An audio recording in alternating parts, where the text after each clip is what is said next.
On this episode of Getting Rooted podcast, a lot of people think change has to be dramatic. Like it has to be a big decision, a major shift, something that completely turns your life upside down. But most of the time, that's not what you actually need. Because real change, the kind that actually lasts, doesn't usually come from blowing everything up. It comes from smaller shifts that you can actually sustain. Let's get rooted with Getting Rooted. Rooted Podcast. Hello, and welcome to Getting Rooted. I'm your host, Janine Hansel Frimpong, therapist and mental wellness coach. And I help women who feel overwhelmed reset their lives without burning everything down by staying rooted internally and making small, sustainable changes. If you've been here before, you probably noticed it's been a few weeks since the last episode. And I didn't disappear, I stepped away. My dad passed away last month after a long battle with Parkinson's disease. Um, he left us. Um, and when that happened, everything else had to wait, this space included. And I'm not sharing this for sympathy. I'm sharing it because it's part of what's shaping this episode. Because even in the middle of losing him, I felt the pull to do something drastic, like pause everything indefinitely, overhaul my whole schedule, and disappear for longer. And I want to talk about why I didn't do that and what I did instead. When something feels off in your life, your mind naturally looks for a big solution. Like, if I just change this one thing, if I just start over, if I just remove this, because it feels like the fastest way to get relief. And I want to slow down here for a second because I think it's worth actually asking, why do we reach for the big fix in the first place? Well, part of it is nervous system.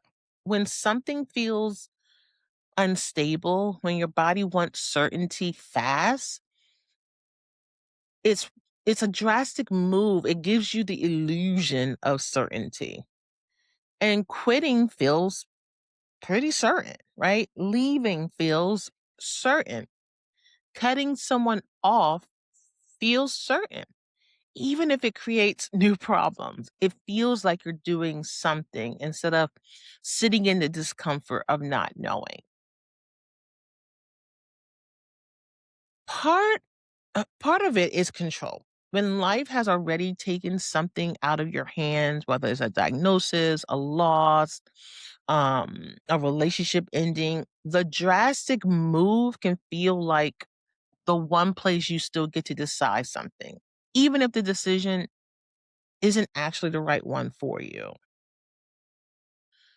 Um, and so a part of it, honestly, is urgency. We live like relief has to happen right now. Like sitting with discomfort for a season is somewhat or somehow a failure. So we skip past the slow work and go straight to the dramatic exit. Um, and none of that makes you weak. It makes you human because it's worth knowing that about yourself. Because once you can name why you're reaching for the big fix, you can actually choose something different. But here's the problem: drastic change often creates instability because you remove one thing, but now you've created five new things to manage: new stress, new pressure, new uncertainty. All right, so let's make this real for a second because I don't want this just to stay theoretical. Say you're burned out at work and your solution is quit. No plan, no transition, just walk away. And for about a week, that might feel like relief. But then the bills don't pause, right? And the job search has to start. And the uncertainty sets in. Now, you're not dealing with burnout anymore. You're dealing with burnout and financial stress and the pressure of finding something new fast. You didn't solve the problem. You traded it for three. So, another example is say it's a relationship. Things have felt off for months. And instead of naming what's actually wrong, you start imagining the exit, a clean break, a no conversation, no mess, just gone. You just ghosted people. But a relationship ending abruptly doesn't erase what was unresolved in it. And it just moves the same unresolved patterns into your next relationship because you never actually looked at them. Another example could be, say, it's your whole routine. You feel unproductive, so you decide to overhaul everything at once: new schedule, new diet, new sleep routine, new morning ritual, all starting Monday. Well, by Wednesday, you've abandoned all of it because it's not because you're inconsistent, because no system built on total upheaval was ever going to hold. But three different areas of life, same pattern every time. And the big fix feels like progress in the moment. And then it collapsed under its own weight. And I've had moments where I felt like that too, where something felt off. And my first thought was, maybe I just need to change everything, start fresh, do something completely different. Losing my dad this past month is probably the heaviest thing I've navigated in a long time. And in the middle of it, while I was still being a daughter, grieving her father, a mother, a therapist, a coach, while everything else in my life kept needing me to, the same instinct showed up again. The urge to shut it all down, clear my whole calendar, step back even further than I already had. And if I'm honest, there were a few specific fantasies as well. Closing the podcast for the rest of the year, pausing my coaching practice indefinitely, going quiet with almost everyone, not just for a season, but for good, because talking to people felt like too much. None of those were bad thoughts to have because grief does that. It makes the drastic option feels like the only honest one. But what I've been learning, even in grief, is that it doesn't ask you to burn your whole life down. Sometimes it just asks for small, honest pivots, showing up differently and not showing up less. Okay. So instead of closing the podcast, I paused it for a few weeks and I came back when I actually had something true to say, which is what you're listening to right now. Instead of pausing my whole practice, I adjusted my caseload for a month and leaned on the people who could cover for me. Instead of going quiet with everyone, I got specific about who I actually had capacity for and let the rest wait without any guilt. What I realized over time was that I didn't need a complete reset of my life. I needed to adjust how I was moving within it. And I see this pattern constantly in the women that I work with too. I think of one client, and I'll change some details here to protect her privacy. But she came to me convinced the answer to her marriage feeling distant was to move across the country. New city, new start, fresh chapter. And when we actually slowed down and looked at it together, what she needed wasn't a new zip code. It was one honest conversation with her husband that she's been avoiding for over a year. The move would have cost her a job, a support system, and her kids' school. And it still wouldn't have touched the actual problem. That's what drastic change does. It solves for the feeling of stuckness without ever touching what's actually stuck. And there's something else worth naming here: the cost of not looking at this, because if you keep reaching for the big fix instead of the honest one, it doesn't just fail once, it becomes a pattern. You quit the job, and 6 months later, you're burned out again somewhere new. You end a relationship and the next one follows the same shape. You overhaul the routine and a few weeks later you're right back where you started and just more discouraged than before. Over time, that teaches you something untrue, that you just can't stick with anything, that you're bad at follow through, that something's wrong with your discipline. But that's not what's actually happening. What's happening is you keep solving the wrong problem. Growth doesn't always require like a drastic decision. A lot of the times it comes from small pivots. Small. A pivot is simple. It's not starting over, it's adjusting direction without abandoning everything. And once you start looking for it, you'll notice this pattern everywhere. Okay? Something feels off and your mind jumps straight to the biggest possible fix. Not because the big fix is right, but because it feels faster than sitting in with what's actually going on with you. So, how do you know when a pivot is actually working instead of just another form of avoidance? I'm glad that you asked because a real pivot usually feels a little anticlimactic. It doesn't come with the adrenaline of a dramatic decision. It feels more like relief settling in slowly instead of a rush all at once. A real pivot also tends to hold, right? You're not undoing it in a week because it was never built on urgency to begin with. And so a real pivot usually still lets you keep the parts of your life that were actually working. You're not burning down the whole house just to fix one room.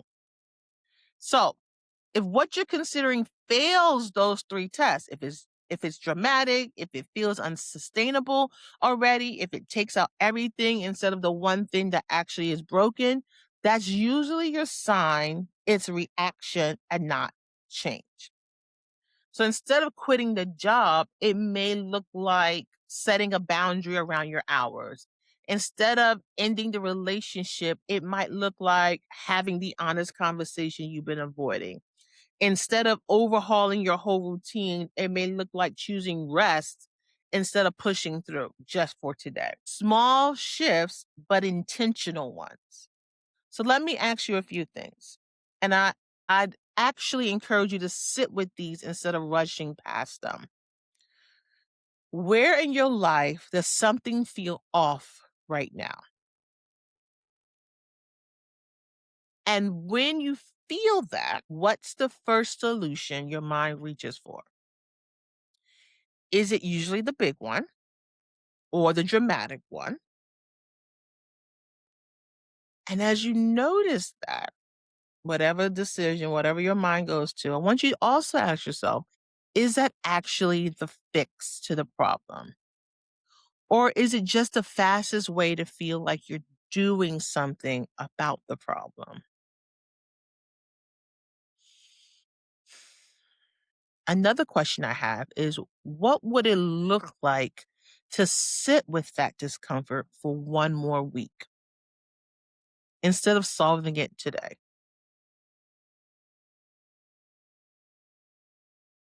And if you take away the urgency, if nothing had to be decided right this second, what's the smallest true thing you can do about it?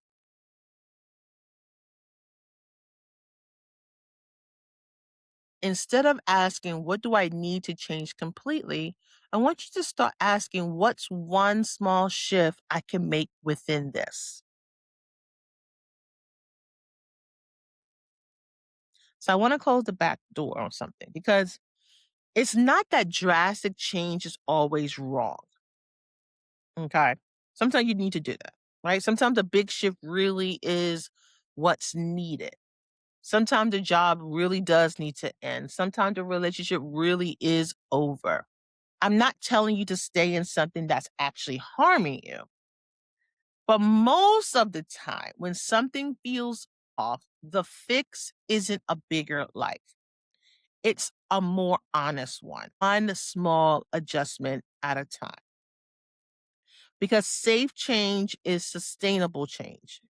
When you change everything at once, you create a pressure. You create pressure. And when you change one thing, you create momentum, a buildup. Okay. And that's the difference. So I want you to think about one area right now, just one. What's one pivot you can make this week? Not a big move, just a shift. Because when you start small, you give yourself a chance to actually follow through. And that's what builds real change. So this week, if it's work, maybe it's leaving on time twice this week instead of quitting. Okay. If there's your relationship, maybe that's naming one honest thing out loud instead of ending it in your head. I really hate that he snores. It drives me nuts. Have that honest conversation out loud. Okay. If it's your routine, maybe that's choosing rest one evening instead of rebuilding your whole schedule from scratch. If it's grief or loss or anything that's knocked you off center right now, maybe that's letting yourself show up different instead of not showing up at all. Small, doable, and true. So, if you've been feeling like you need to do something drastic to get your life back on track, you don't have to burn everything down to build something better. And if you take one thing from this episode, let it be that. Not because a bigger life is never the answer, but because most of the time, the life you're standing in isn't the problem. It is just asking for a little more honesty about what actually needs to shift. So this week, don't try to fix everything. Just focus on one moment where you choose to respond differently. That's where change actually starts. And if you need help slowing things down and figuring out what that looks like in real time, I have a quick reset that can guide you through that. You see it right here in the video if you're watching on YouTube. And if you're on Spotify or Apple Podcasts, you'll find it in the description of this podcast. I want you to check it out. It's both audio and written.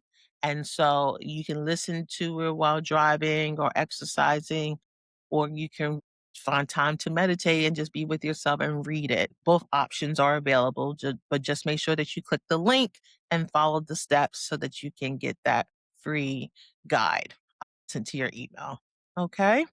So make sure to stay rooted in your truth and take care of your mind. And I'll see you in the next episode. Bye bye. Digging in deep, getting at the truth. Finding your peace at the lantern root. Growing into a brand new you with rooted.